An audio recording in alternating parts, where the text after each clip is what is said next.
Muy buenos días. Seguimos con nuestra serie de 19 videos de los pliegos técnicos del 01 al 19.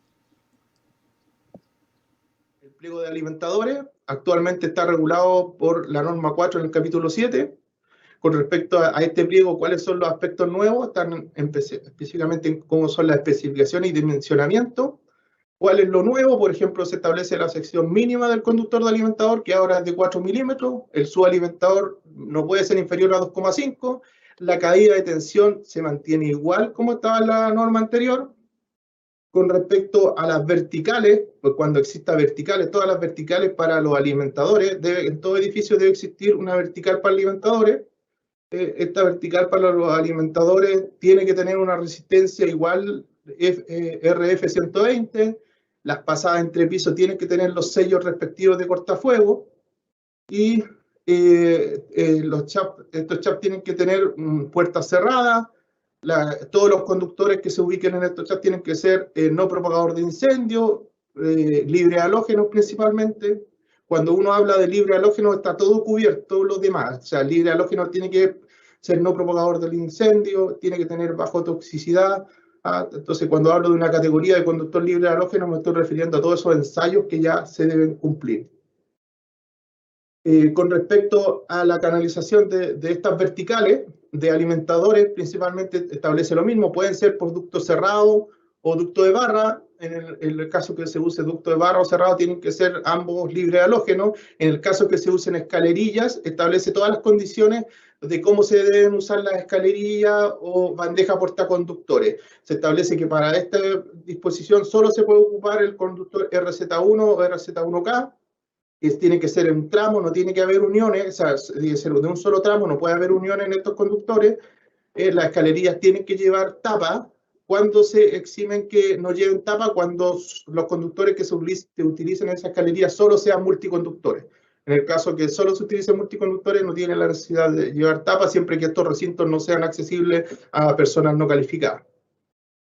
¿Cómo se ordenan los cables? Todo eso lo establece este pliego de cómo tengo que poner los cables, cada cuánto los tengo que amarrar, y establece un anexo que principalmente determina cómo se ubican estos cables para todos los efectos de los campos eléctricos, magnéticos que sufren los conductores. Para evitar esto, se establece el orden de cómo se tienen que ordenar los conductores. Para que este es un ejemplo, por ejemplo, si voy a ordenar los conductores de esta forma, tengo que partir con el neutro 1, fase 1, fase 2, fase 3, después no parto de nuevo con el neutro 1, sino parto con la fase 3, fase 2, fase 1, neutro.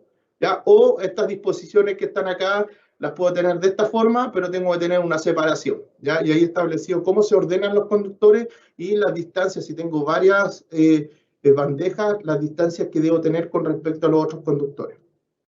Todo esto nuevo no estaba regulado.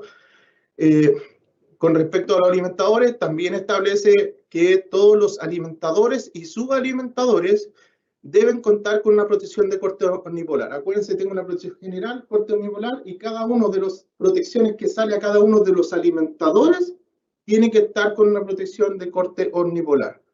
¿Ya? Los factores de dimensionamiento de demanda, primero los factores de fuerza, climatización, están establecidos en el pliego 7. Los factores que se utilizan de demanda para la infraestructura de carga vehículo eléctrico está definido en el pliego 15.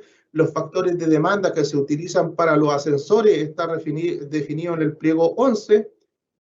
Y los pliegos de alumbrado principalmente están definidos en este pliego, que es la tabla que es actualizada a la tabla de los valores anteriores. Principalmente lo que se hizo fue separar categorías con los valores nuevos de los factores de demanda.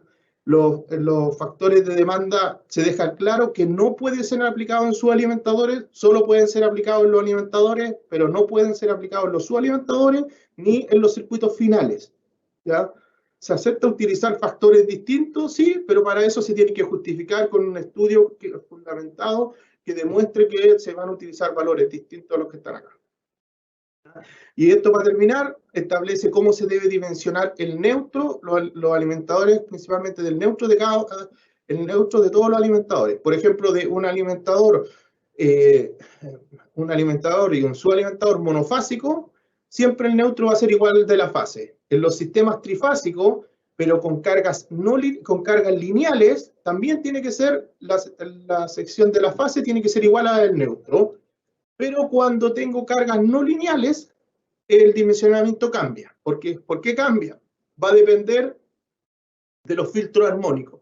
Por ejemplo, si yo tengo una instalación que tiene varios equipos o varios artefactos que generan armónicos, si yo voy a hacer, y tengo armónico en mi instalación, y voy a instalar un filtro armónico concentrado, es decir, que mi filtro va a estar cerca de mi empalme, en ese caso, el neutro que yo dimensione para esa instalación no tiene que ser superior en un 50% al conductor de fase. ¿Ya? Entonces, acuérdense, si tengo una instalación que tiene muchos armónicos y voy a instalar un filtro armónico concentrado en mi tablero general, tengo que dimensionar un neutro un 50% mayor al de la fase. Pero ¿qué pasa si yo tengo compensación por cada uno de los equipos? Es decir, que yo me compro un equipo electrónico, pero tienen una compensación propia, es decir, viene con una IEC que garantiza que la contaminación armónica no va a ser superior a los estándares. Por lo tanto, ahí, en ese caso, la sección de la fase va a ser igual a la del neutro. ¿Ya? Esos son para las cargas no lineales. Finalmente, él establece los factores de dimensionamiento, que los factores de dimensionamiento están enfocados principalmente a los subsistemas de distribución. Estos solo se pueden ocupar para los subsistemas de distribución. Con eso termino.